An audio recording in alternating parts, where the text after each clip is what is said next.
In the year 2000, I went on what I call the world tour, where I went to all the jails surrounding Las Vegas from accumulated traffic tickets that I didn't pay that turned into warrant.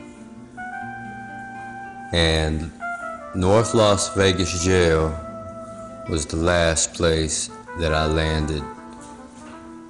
While I was in North Las Vegas, the Lord was really on my heart. So upon getting there, I asked the jail guard for a Bible, and he came back with the New Testament and Psalms Bible, put it in my top pocket, and read it before bed. Well, one night I was reading my Bible, and then they called break time, so I went out where everybody else was and was trying to play cards with somebody, but nobody knew how to play this card game that I used to play called Casino. So I went around asking people, no one knew how to play it. I look across the jail and I see this brother sitting in the corner playing cards by himself. So I walk over to him and I asked him, hey brother, you know how to play casino?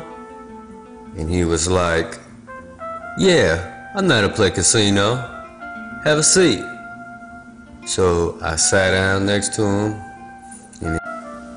and he was like, are you still having those nightmares? And I got some chills down my back, and I looked at him and I said, what you mean? Those nightmares. And at that moment, I had so many chills running down my spine. The hair on my arms was standing up, because the night before, this night here, before we went to bed, the night before, I was reading Revelations in my Bible in bed before I went to sleep. And, well, I started dreaming that I was looking at a green pasture, and I was looking around, and I turned around and I saw this like a log cabin style house, sitting in a real green pasture. And this house had big windows in the front and trees all around. And I looked, and I saw my best friend who was killed. And he took me by my shoulder and started walking with me and showing me his house in heaven. So I'm looking, and he asked me to come in, and I came inside, and now I'm looking around his house, and his house don't have no furniture. It's just marble or gold floor, really shiny gold floor and windows.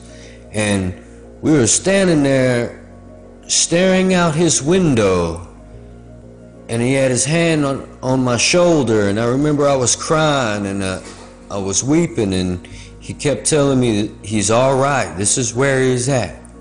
This is where he's at. Don't worry about nothing. And as we were looking out the window, I could see his dogs were running back and forth out in the field, in the grass, in the prairie. And they were happy, like they were living in harmony and running, and and I saw this wooden log fence all the way off in the distance, and like he had a big property, and that was the edge of his property, was the wooden log fence, and everything was so green and so beautiful, and like everything was in harmony.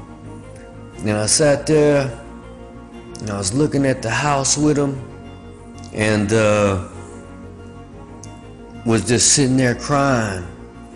And then all of a sudden I kind of faded out of where I was and started going down this hallway.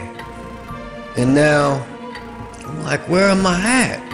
And I'm looking at this hallway, so I walk down the hallway and I see a door on the left, and it's cracked open and there's a little bit of light coming out of it, and I'm like walking towards the door. I'm like, let me see what's inside. So I open the door, and I'm looking at this room with a mattress in the middle of the floor, and at the foot end of the bed there was two kids, a little boy and a little girl, were sitting at the edge of the bed, and they, as if they were watching TV, they were watching a mirror that was set in front of them on the ground, like someone pulled it off the dresser and set it on the ground. And they were sitting in front of the mirror, and there was a woman in the mirror, and it looked like she was floating like in water, and she was beautiful. And the kids were interacting with her, then I noticed she looked at me and realized I was there. And she was like, come here, come in here with me, come with me. And I was like, oh man, I started thinking about scary movies and things, and that's the type of stuff that go through my mind when I see something evil, the mirror on the wall, all that stuff. Like, I leave that alone, but this woman was in this mirror and trying to get me to come in, and I turned around and the kids was gone, and I looked back and she was still there. So I backed out of the room and I was like, oh, I gotta get away. And I started running back up the hallway. And man, when I got to the end of the hall, I was in a living room and I was surrounded by people in the middle of like a funeral. And there was a funeral going on, and there's people crying and mourning, and women and children and old people, and elderly people, excuse me. But I was in a funeral and I was trying to figure out whose funeral is this, and you know, it looked like the people were Latino having a funeral, and I was just looking around and everyone had scary looks on their faces. Man, I wound up running out of the house, and I ran all the way out and turned around and looked at the house, and lo and behold, it was one of my really good friends' houses I was standing in front of looking out. And I just remember like waking up and thinking, man, I just saw a woman in the mirror trying to get me to come into the mirror with her. I'm glad that I didn't go in there. Man. Now, getting back to the guy I was playing cards with. Now, I'm sitting there and he's asking me, are you still having those nightmares? So, right away, I'm thinking about the visions that I just had the night before. But that's not what he was talking about. He was talking about something a little bit deeper. Since I was a kid, I've been suffering from sleep paralysis. And, you know, it had always messed with me, and I never knew how to get rid of it until I went to jail. And I looked at him and was like, what do you mean? He said, well, are you still getting held down in your sleep? And I said, yeah, how you know that? It's like, I know a lot of things, or I know a few things, is what he said.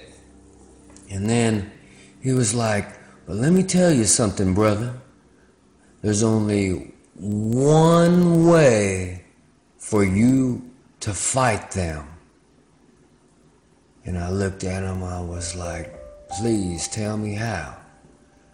And I knew there was something special about this brother. He had a real angelic presence about him. But he said, he looked at me dead in my eyes, and he said, brother, you have to say the name of Jesus off the tip of your tongue while you're sleeping. That's the key. So I said, well, it makes sense, because I remember one time being held down in my sleep. They lifted me up and started walking me in a circle. I was floating almost, and I got to the bottom of the bed as they were walking me in a circle, and I felt like I was gonna fall, and I said, Jesus, and I was right back in the middle of my bed. I was telling him this. So he's like, brother, listen to me. You have to say the name of Jesus Christ off the tip of your lips. But listen to me. They're going to make it hard for you. And I was like, they're going to make it hard for me? What you mean? And all of a sudden, jail guard called lights out. So we had to go back to our bunks, and I said, man, I'm gonna talk to you tomorrow and stuff. And I went back to my bunk, and I laid there pondering, wondering who this brother was. This is like a superhero or something. But I woke up in the morning, breakfast time, 4:30 a.m. I'm looking around the building. I don't see the brother anywhere. So I'm like, sitting down, I'm like, did you guys see me playing cards with somebody over there last night? And the only guy that really was paying attention to me was like, you was over there playing cards by yourself. And I was like, nah, I was over there talking to somebody. So I asked the guard, I said, guard, did you guys release anybody last night? And the guard was like, nope, we don't release anybody till about, I think he said after 8 or 9 a.m. And I was like, man, hold on. I was in here talking to somebody and playing cards with them all night long until they called lights out. And then I wake up in the morning and he's nowhere to be found. He was an angel and he was gone.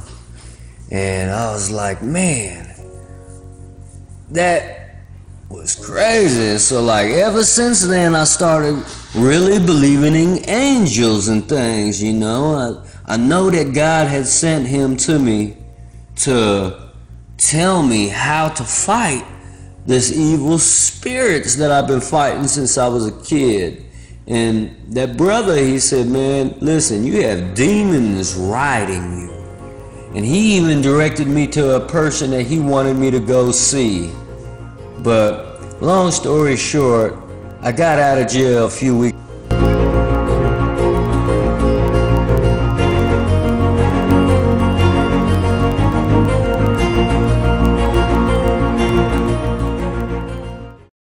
Okay, everybody, this is where the movie ends and things get serious, because I really want you to understand that I didn't create this movie to get the best editor award on YouTube or anything like that. Let me get down to the whole reason why I wanted to make this movie. Now, I went to jail and I had those visions, and I met a brother in there that I believe was an angel who showed me how to fight these demons riding me. The sleep paralysis is what the medical world calls it, you know.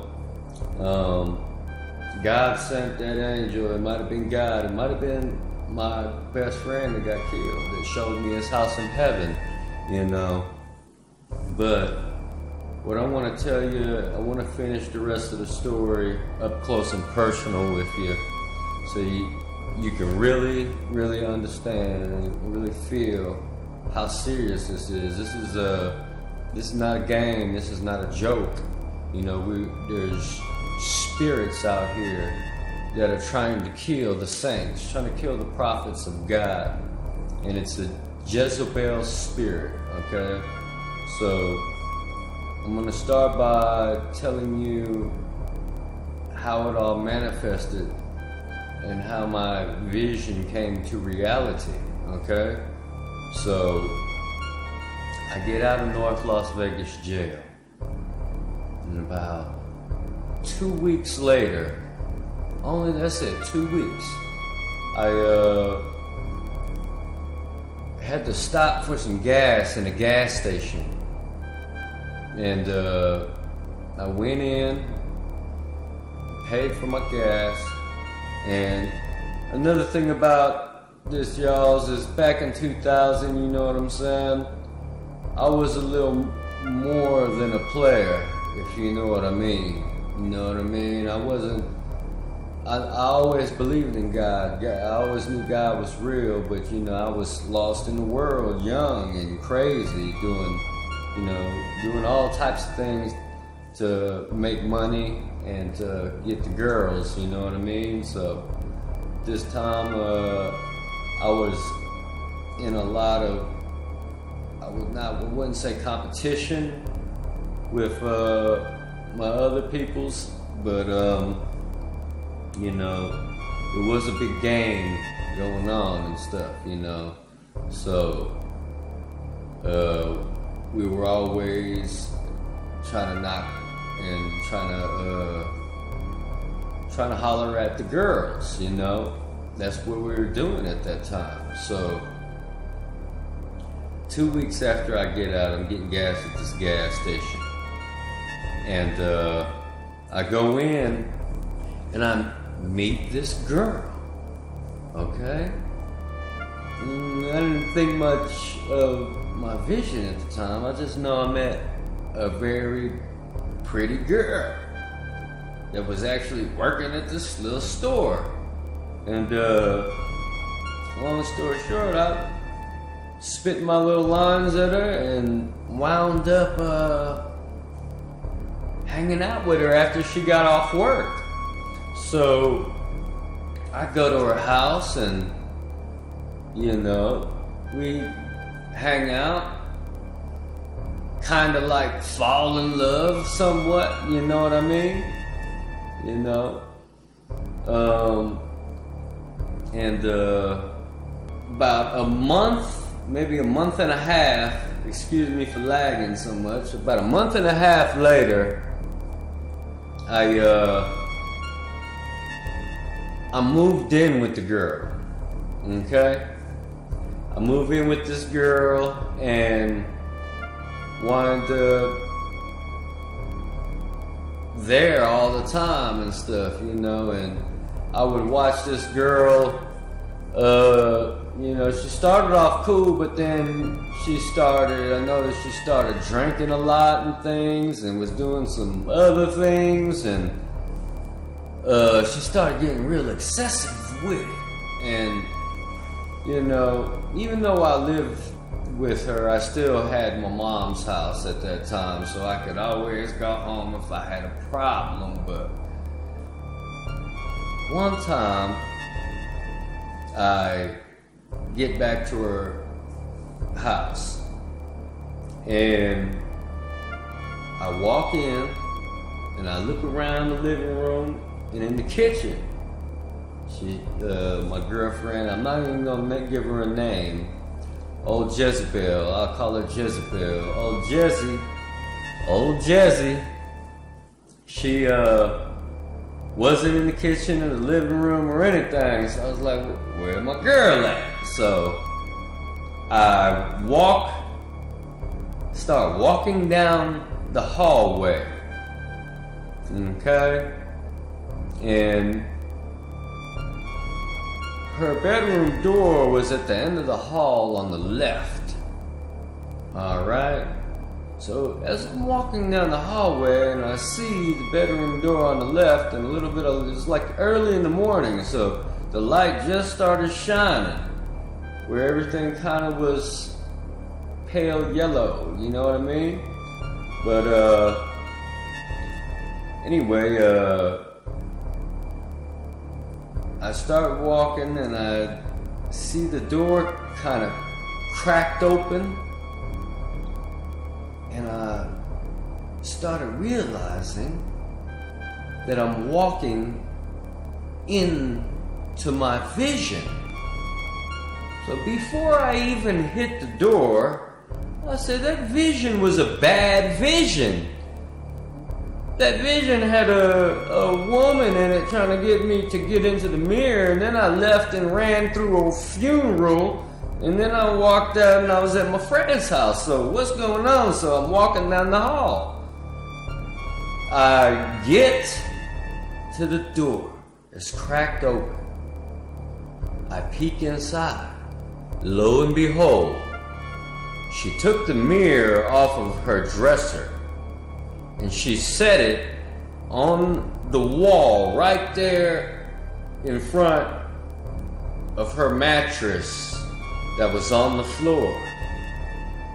But anyway, when I walked in, I saw the mirror sitting up against the wall. And then I saw her sitting on the floor Same direction as the kids would have been facing looking at that mirror. She's sitting on the floor, and she, parental discretion is advised, she is playing with herself. So maliciously, so violently, that the white of her eyes was all that was showing. And she had this grin on her mouth, like she was really evil. And she was looking in the mirror, and her face was shaking back and forth like this. And she was eyes wide, rolling into the back of her head. She was playing with herself. And I walked in, and this is real life, y'all. I walk into this girl's house I moved into. You know what I'm saying? I walk in, go down the hall. She's playing with herself. Really possessed like, should I say. And I was like, man. And I hollered her name. Jazzy. And she didn't respond. I said, Jazzy. Still didn't respond. Then I looked behind her. No, this is, I didn't really realize, my bad. I didn't really realize that I was in the vision exactly yet until while I was watching her on the floor, I looked from behind her into the mirror, and there she was. The same face, everything that was in that mirror telling me to come in here. It was her. Except for she wasn't telling me to come in. She was having sex with herself. So now I recognize that it's the girl in my vision. She's in the mirror. She's in a trance. She's stuck in the mirror. So what do? The same thing I did in my vision. I got to go. I have to go, okay? I back out of the room. I go down the hall, except I moved in with her halfway, really. I had 2 outfits that I had brought with me to when I moved in, because I really had a shaky feeling about her anyway. I had 2 outfits, and they were in the room next to her room. So I back out. I go into the room next to her, grab my 2 outfits, come out the room, start running for the front door. Lo and behold, guess who's in front of the door naked with a pair of scissors? "Where are you going?" she said. I knew that God showed me that vision for a reason, and I said to myself, I am not going to die in here today in the hands of you, Jezebel. And I looked, there was an ironing board with an iron on top of it. And she has scissors in her hands, like, "Where are you going?" You know? And boy, if I didn't grab that iron off that ironing board, I said the B word. B, come 1 step closer to me, and I promise you I will clobber you. And that girl said, "Well, what do you think you're doing?" And she started getting hysterical and even started to act like she was lunging a little bit with them scissors. And as soon as she got close enough, I grabbed her wrist that had the scissors in them, and I grabbed her by her face, and I pushed her all the way across the room into the couch. Opened the door behind me, and I ran out the door. just as God would have it, just as I ran out, I didn't have a car at the time, just as I ran out to the main street, the local bus transit was pulling up. And I jumped right on the bus and went back to my mom's house. Okay? And it don't end there. So I get away from this girl. I go back to my mom's house. Something was going on to where I was like gonna go visit my sister that month. And about a week and a half later, I wound up going to my sister's house. But before that happened, 2 days after I left that girl, she came. I had a car, but it was broken, and I was around 21 at the time, 22. My car was broke down. I had an Eldorado, 81 Eldorado Baritz with a steel top on it. You know, I had it going on with my little car, but 2 days later, I wasn't at home. My brother called me up at 6 o'clock in the morning. Your car is all smashed up out here. I woke up when I heard the windows crashing, and I looked down there and I seen about 9 or 10 people wearing black, running around the car, tearing it up, throwing eggs at it, shanking the tires, breaking the windows. Within the 5 seconds that my brother woke up and was looking down out his window, he seen that happening, and everyone faded off. And I came home and my Cadillac was smashed to bits. And I said, ooh, this demon girl right here. So it was early. I was like, I'm gonna go to 7-Eleven, get me some coffee. I'm gonna come back and clean up this mess and see what I can do. So I wound up getting that car towed while I was at 7-Eleven. Police came by and towed my car. What was crazy, I wasn't even done paying for this car. I was making payments on it. And I wound up getting this guy's car all smashed up, you know, behind this crazy girl. But it don't stop there, y'all. It gets deeper than this, okay?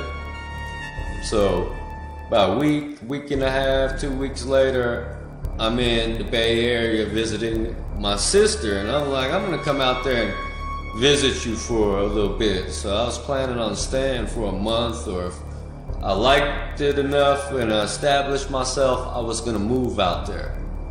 But anyway, long story short, I'm out there, Santa Rosa, California, and I'm in my sister's house.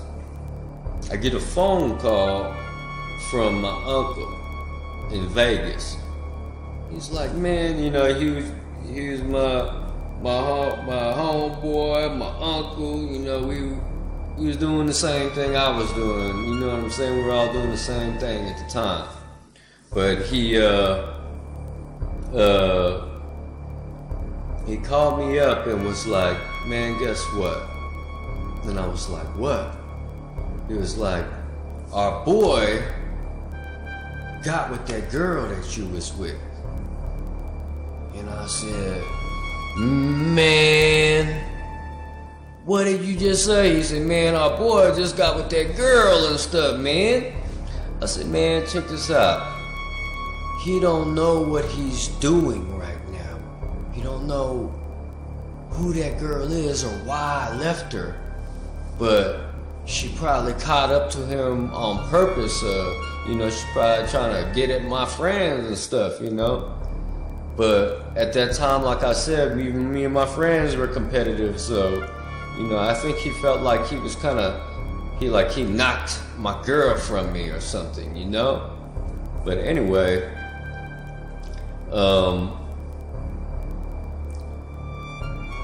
he wound up getting with this girl. And I told my uncle, I said, he don't know what he's doing.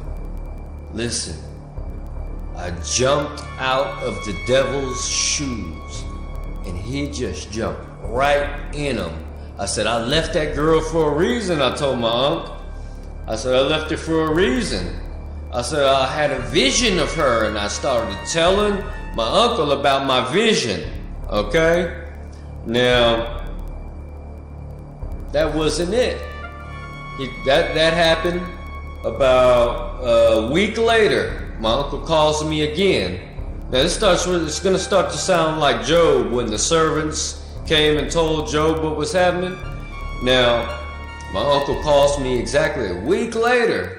It's like, man, guess what? I was like, what's up? It's like, man, you know that girl, you know our boy, he moved in with that girl, Jesse. And I was like, nah. He was like, yeah, I told him he better stay away from her. You know, I didn't tell him everything he told me, but I told him, man, you need to stay away from her. But he didn't listen. He moved in with her. And I was like, man, for real? He was like, man, but that ain't it. Guess what? I was like, what? He was like, man, our boy's mom died. And I said, what? Man, that ain't all. Guess what? It's like, what? Our boy's dad died too. No. Man, they both died in the same week. And then I was like, man, I gotta figure something out and come back to Vegas and stuff. But man, exactly another week passed by. My uncle called me up. Man, my nickname's Philly anyway, back then and stuff. We was back in the world. It was like, Philly, guess what? I was like, what now? Man, that girl stole our boy's mom's ashes. And she ran away with his mama's ashes. And I'm like, you see what I mean, man? I told you and stuff that there was something demonic about that girl, that I saw her in the mirror, and God told me to get away from her, and I did exactly what God told me after I recognized who it was.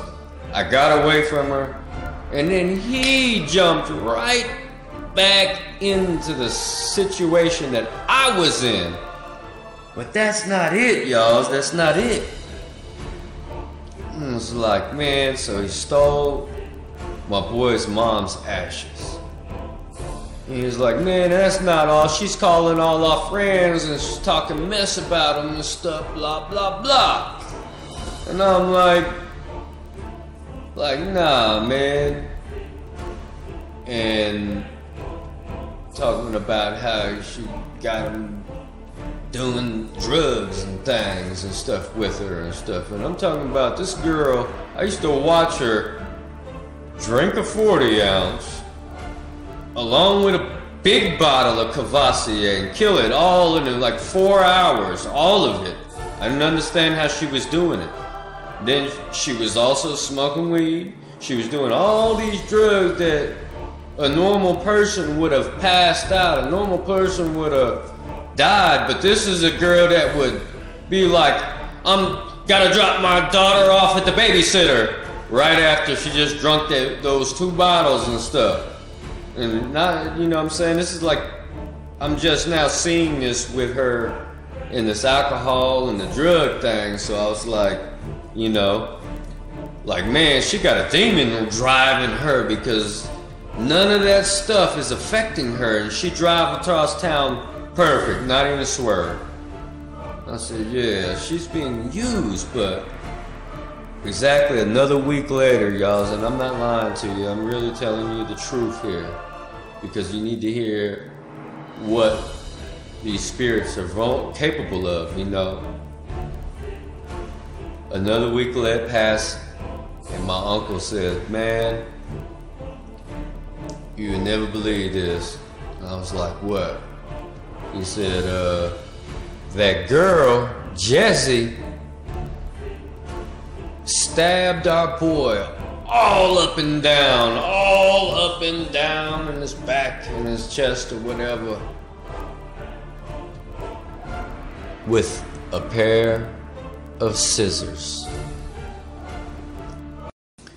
The Jezebel spirit is real, y'alls. And it's not the actual Jezebel, because God said himself that she'd be ate up by dogs and crapped out on a dunghill. You know what I mean? So, you know, we really need to be aware of what we're doing and who we're dealing with and who we're sleeping with, and you know, you need to really be mindful of God, especially when it comes to visions and dreams. You know, I had to share this video with you because it may help somebody else recognize something, you know, by something that I said, you know. And that was me back in the day. I'm a straight up Christian now, you know what I'm saying? I believe in Jesus Christ with all my heart, you know what I mean? He was raised on the third day, all that, you know. I've been baptized, you know, and after that stuff happened in around 2002, I started really going into church. That's when that's what ran me to church, y'all. The sleep paralysis that been messing with me my whole life. All the answers were coming out of the Bible. So I was like, you know, I need to read this Bible and see what it's talking about. And I started to read the Bible, you know, and I was reading it a little in jail. That's what I'm saying. You know, I was reading that little Bible in jail, and I was seeing other things, like I had visions of the rapture of the whirlwind and stuff, you know, and you know, I had that rapture vision, man, you know, and saw all the things about the whirlwind and the Bible, and you know, the speaking in tongues and things. And please check out my other videos. It's kind of late. I'm a little tired now. You know, I've been working on this video for about a month, but you know, on and off with the time that I have. But you know, I love y'alls out there. You know, really look out for this Jezebel spirit, y'alls. You know, she's manipulative. She'll put you in a dream-like state, like in a trance. You know what I'm saying?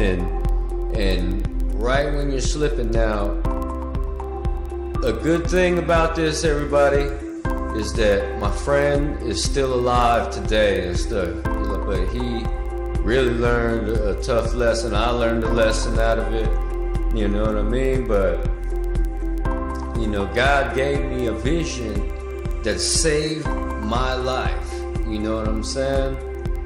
So maybe you'll have a vision, or maybe you've had a vision that has saved your life. And feel free, if you want to share any of that stuff, you know, you can definitely share it on my channel and let me know.